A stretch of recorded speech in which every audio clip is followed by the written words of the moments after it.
Yes. This is the CBS Evening News. Dan Rather reporting. Good evening. Hundreds of tourists, Europeans and some Americans, were enjoying a cruise from Athens to the Greek islands today when suddenly a ferry boat became a ship of terror. The Greek government says 9 people died when masked gunmen opened fire into the crowd on deck. Dozens more were wounded. The terrorists escaped in a small boat, their identity not known.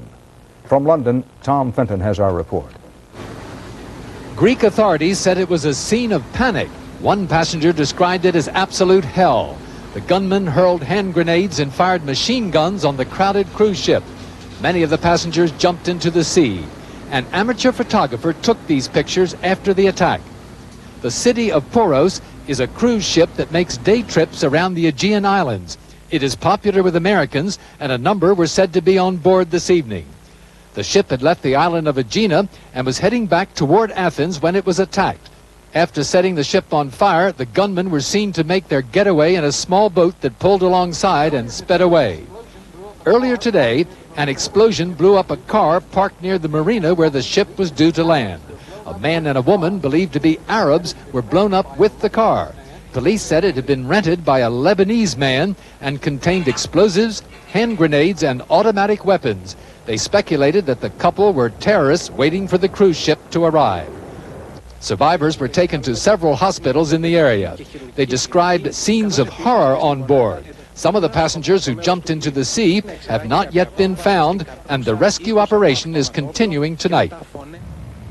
The motive for the attack is not yet clear. No claims have been made, but one important clue could be the Lebanese connection, the fact that the car that blew up was rented by a Lebanese man. Dan? Thank you, Tom. A court in Italy today convicted 4 neo-fascists of plotting the bombing of a railroad station in 1980. They were sentenced to life in prison. 85 people were killed by that explosion in Bologna. It was Europe's deadliest terror attack since World War II. President Reagan confirmed today that besides his apology, families of the 290 people who died aboard Iran Air Flight 655 will be offered payment.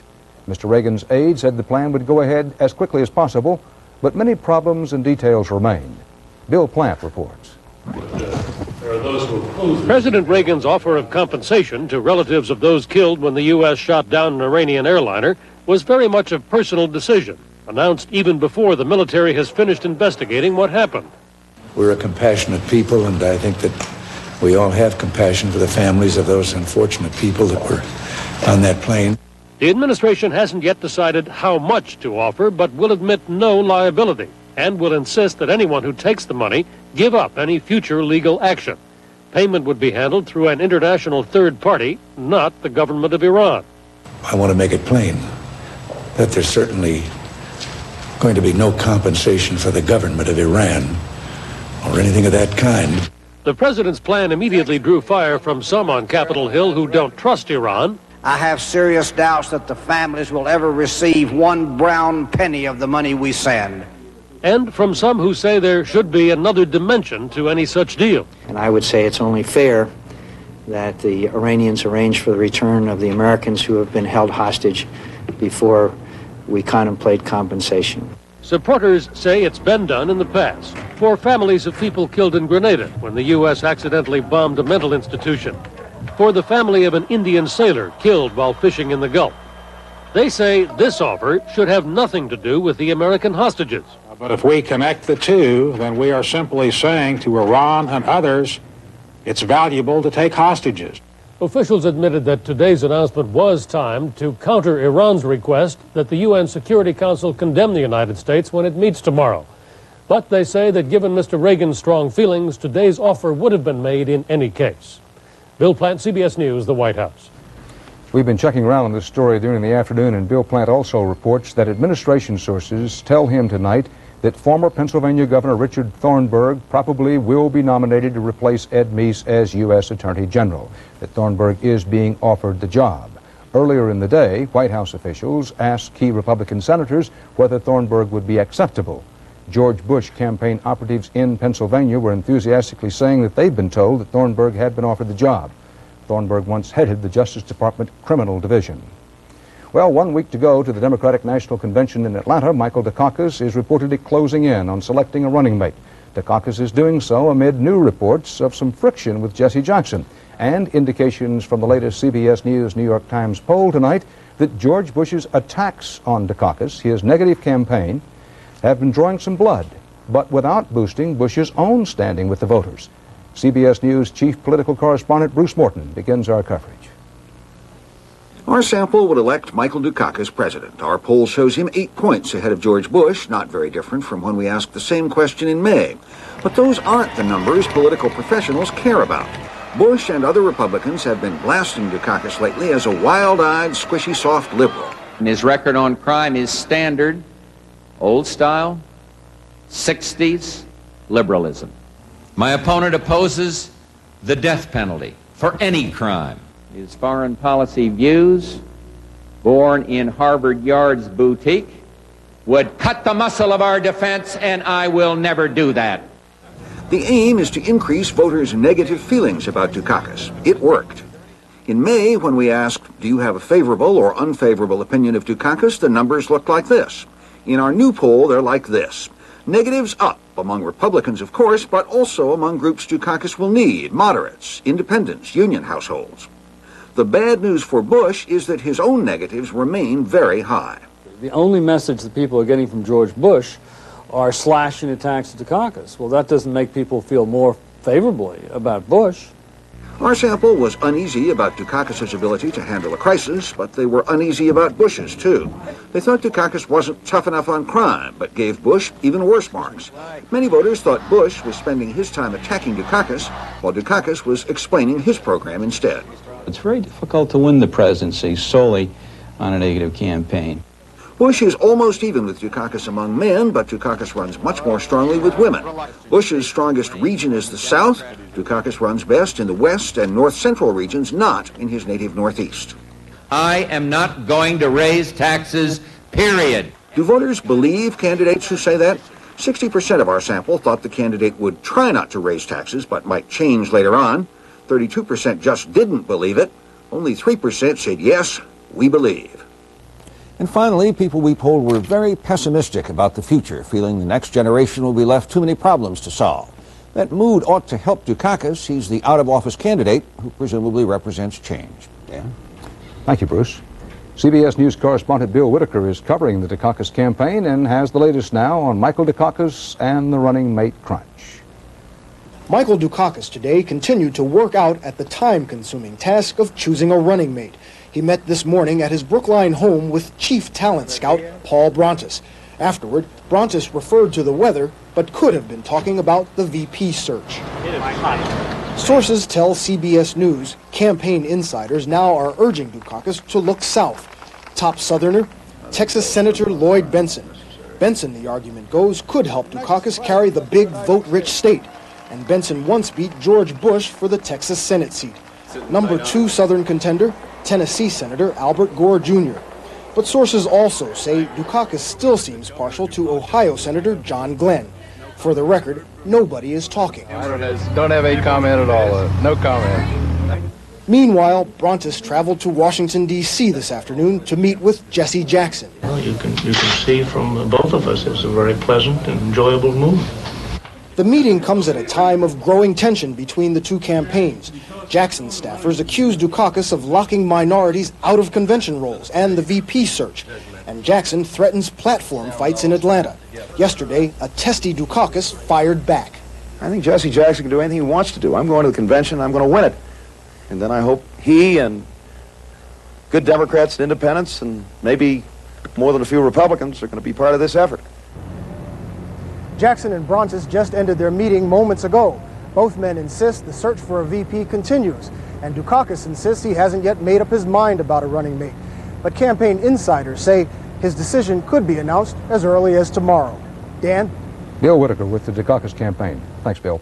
A dramatic effort today to free 2 convicted murderers and another prison inmate by helicopter. James Hattori has that story. The New Mexico State Penitentiary at Santa Fe is locked down tonight in the wake of a daring prison break. This morning, a helicopter plucked 3 inmates right from the prison yard, then took off in a hail of gunfire. We have 2 inmates in custody, and 1 is unaccounted for at this time. The inmates are identified as 30-year-old Daniel Mahoney, convicted of murder and robbery in Florida, who's still at large, 26-year-old Francis Mitchell, a murderer from Utah, and 19-year-old Randy Lackey, convicted of larceny in New Mexico. State police caught up with a helicopter 80 miles south at Las Lunas.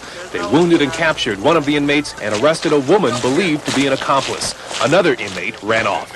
The chopper took to the air again. A U.S. Customs helicopter and other aircraft gave chase, eventually forcing the escaped chopper down at Albuquerque International Airport. Nearby residents watched the chase from their front yard.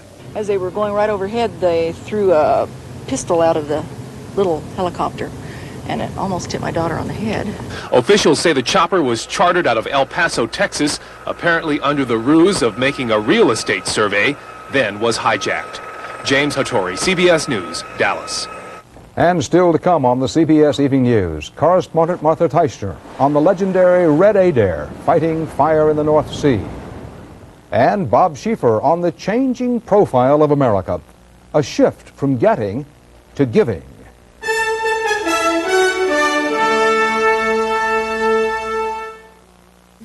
100 times a day I used to hear, "Mom, where's the mustard?" or, "Honey, I can't find the ice cream." But not with our new Whirlpool refrigerator. The shelves slide out so you can reach food way at the back. And with the slide-out baskets in the freezer, nothing gets hidden away. Oh, by the way, honey, you see my golf clubs? If they're in there, you'll find them. We're making your world a little easier. Whirlpool. This all-new Cutlass Supreme is without a doubt the hottest Cutlass ever built.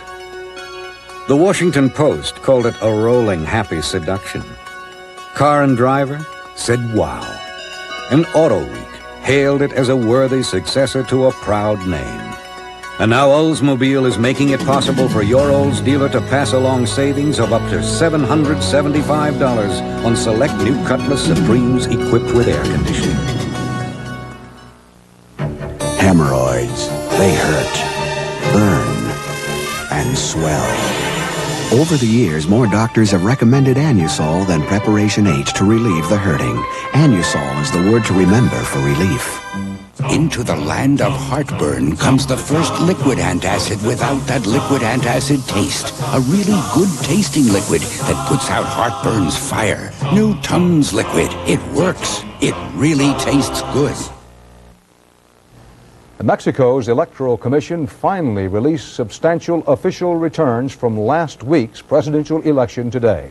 They showed the ruling party winning with a bare majority of the vote, but the opposition says the figures were faked. David Dow reports. The battle over Mexico's political future continued mostly behind the scenes today. Carlos Salinas, con 7 millones. Early this morning, when most Mexicans were sleeping, the nation's Electoral Commission finally issued presidential returns. Returns from about half the country's voters.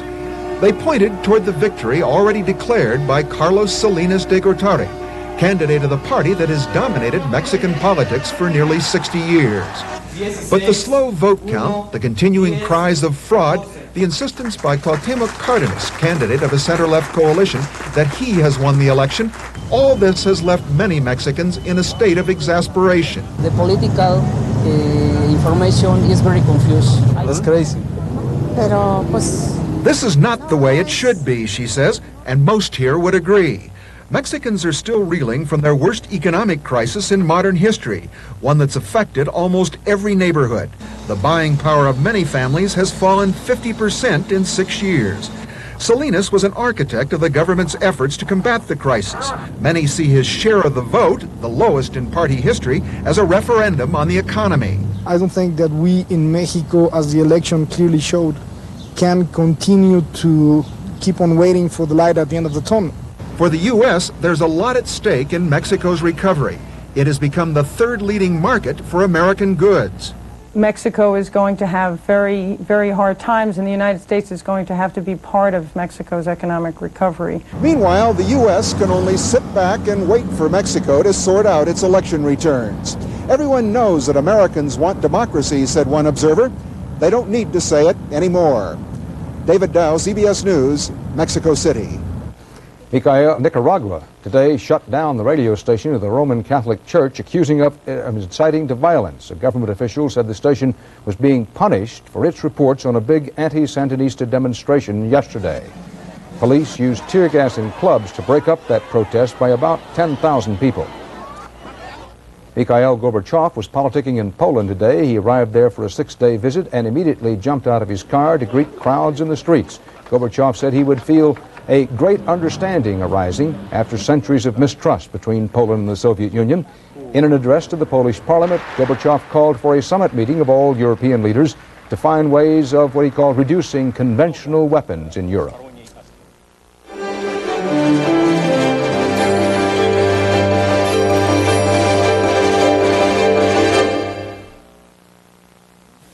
They say men get better with age, and women just age. Oh, really? Oil of Olay. Men get character lines, women get wrinkles. Oh, really? Created to penetrate quickly, lessen the look of lines. Only men get sexier. Oh, really? Created to fight dryness, silken, like your skin's youthful fluid. I don't intend to grow old gracefully. Oil of Olay. I'm fighting it every step of the way. Really. You ever see food for lunch like this? Seafood lunch at Red Lobster. You ever see food? It's such a tasty price. Most lunches under $4.99. You ever see food cooked up so quick and nice? Served in 15 minutes guaranteed or it's free. You ever see food for lunch? From our shrimp salad sandwich to today's fresh catch. Like the seafood at Red Lobster, we know how you love seafood. Try our new lunch sampler, just $4.95. There's more to it than meets the eye. That crunch of wheat holds a sweet surprise. Raisin in the middle, Kellogg's Raisin Squares. It's one of life's sweet surprises that wholesome wheat turns sweet inside. Raisin in the middle, Kellogg's Raisin Squares. There's more to it than meets the eye. Kellogg's Raisin Squares and Apple Cinnamon Squares.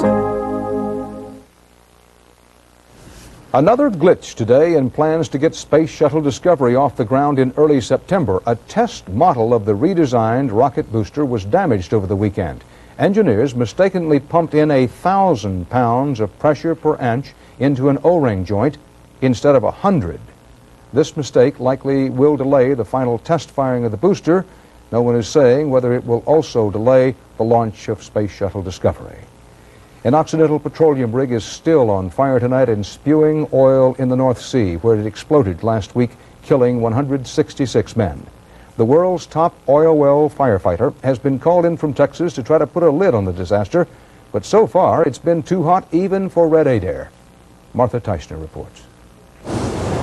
In a wire basket suspended from a 150-foot crane, the legendary oil troubleshooter, 73-year-old Red Adair and his men, tried but failed today to board the red-hot tangle of steel that is all that remains of Occidental Petroleum's Piper Alpha oil platform. Their job is to cap leaking wells that could cause further explosions, but before they can do that, they have to remove tons of debris from around the wells.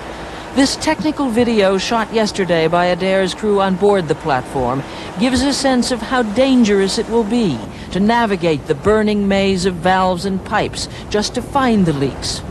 And the weather is against them. All day the seas have been rising, whipped by winds, expected to be gale force tonight. The only good thing about the weather, it has broken up the oil slick that was threatening bird life. Before the weather forced a shutdown of operations late yesterday, 3 more bodies, badly charred, were found on the platform. Only when the Piper Alpha is considered completely safe will divers be allowed to begin a systematic search of the seabed for the bodies of the other 146 missing men. Martha Teichner, CBS News, Aberdeen. Federal air safety experts warned today that McDonnell Douglas's recommended standards for servicing the brakes on its DC-10 jetliners are deficient, that the brakes may fail during takeoff emergencies. This follows an investigation of an aborted takeoff by a DC-10 in May at Dallas-Fort Worth Airport.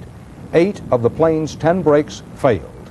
8 people were injured. Federal officials suggested today that many DC-10s and other types of planes may have deficient standards for wear and tear on the brakes.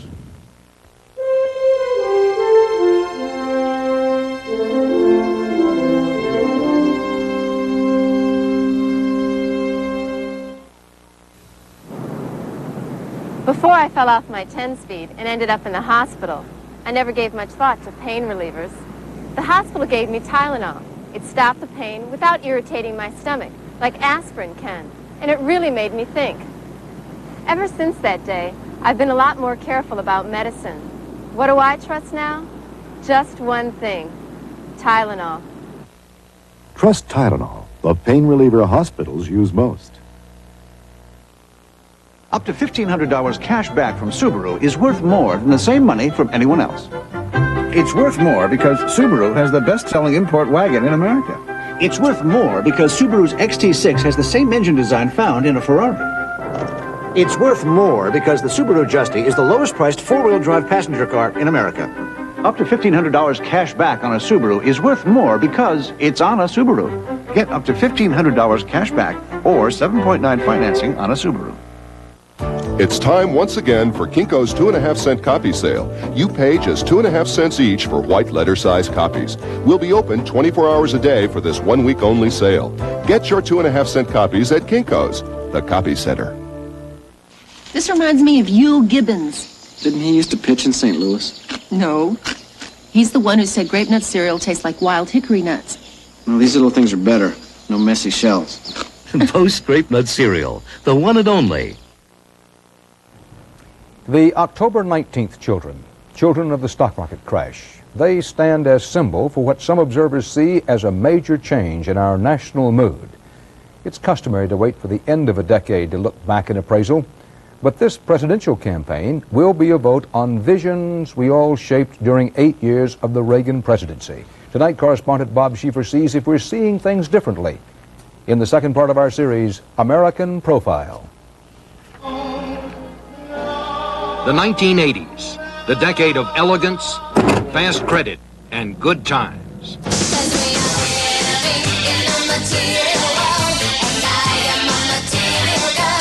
Madonna caught the flavor of it. Americans borrowed more, spent more, consumed more. Maybe that's why it took a while to notice that some of us were not doing very well.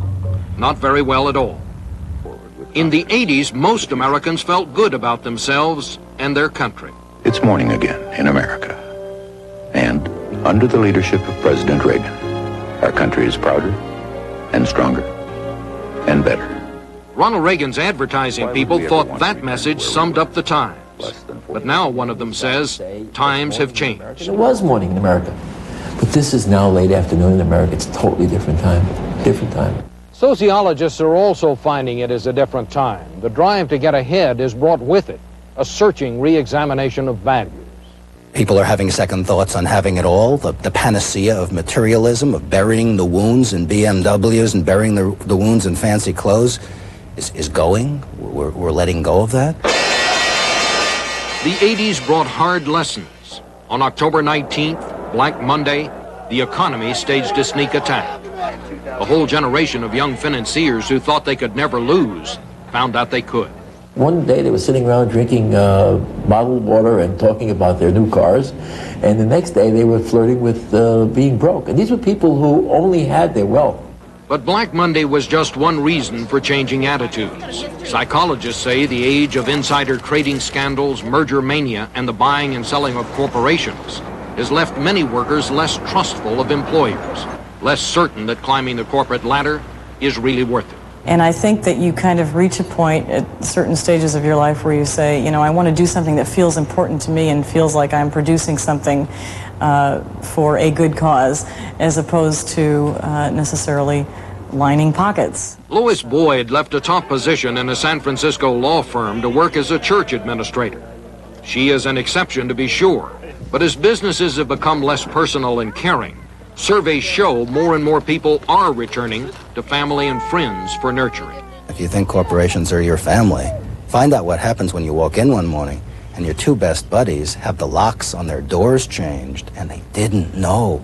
Changing sexual mores have also played a part in the resurgence of old values. There are more marriages, fewer divorces. Pickup bars vanished as the fear of AIDS grew.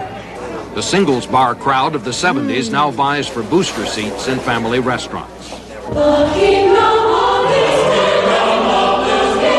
Attendance at religious services has also increased, especially among young families. Religion, which seemed irrelevant to many in the 70s, is now seen as refuge from a competitive world. They seek roots, they seek connections, they seek to fill the vacuum, which I wouldn't call religious so much as spiritual, which seems to be lacking in 20th century America. There are other signs of a new social awareness. For the past 3 years, many Jewish families have donated a portion of the money spent on celebrations like weddings and bar mitzvahs to a new organization called Mazon, which feeds the poor. Across the board, more people are now involved in charitable activities. And like Hollywood producer John Levy, who now devotes part of each week to working in a soup kitchen, people are giving time as well as money. At some point in your life, you have to start doing things for other people and stop simply saying, what movie deal am I working on, or, how am I going to make money, or whatever like that. The sight of the homeless and the hungry, even in the good neighborhoods of the big cities, means that suffering is no longer something the well-off just read about. That alone could change what we expect from our political leaders. We'll see in the 90s, again, an era of, as I said before, not only social justice, but social kindness. And they will reject candidates who, in the political spectrum, are not going in those directions, and they will accept and bring in candidates who are. There wasn't a lot of talk like that back in 1980, but maybe it is just one more sign that the wild ride of the 80s really is over, a ride that taught us a lot the hard way. Bob Schieffer, CBS News, Washington. And that's some of our world today. Dan Rather, for all of the good people here on the CBS Evening News. See you tomorrow. Good night. Fat chance. Finding a faucet made as well as a price fister. After all, it's the one made in its own USA foundry. The one uniquely fashioned with a heart of solid brass. Start to finish, the quality is first rate. Furthermore, the cost is a fraction of what you'd expect. So why fiddle around? Get a price fister. The fabulous faucet with a funny name. The Van Pattens and Friends talk convenience. Today, everything is convenience. Fast food, express banking. And for oil, lube, and fluid service, there's Jiffy Lube. In 10 minutes, the J-Team changes the oil. Here comes the Pennzoil. The quality Pennzoil replaces the filter, lubes the chassis. And fill the fluids. So if you want convenient car care, welcome to Jiffy Lube. We'll take care of you like family. Thanks to Jiffy Lube, 90% of car care is half mental. Sometimes minor mouth pain can be major trouble. New Maximum Strength Anbesol gives maximum strength relief on contact. So before you can say Tchaikovsky, the pain's gone. New Maximum Strength Anbesol. It's major relief. For Post Natural Bran Flakes, Rue McClanahan on getting the best out of life. Because last night I was so bad. I'm making sure I have a good morning. Reach for the best tasting high fiber Bran Flake. Post Bran Flakes at their best.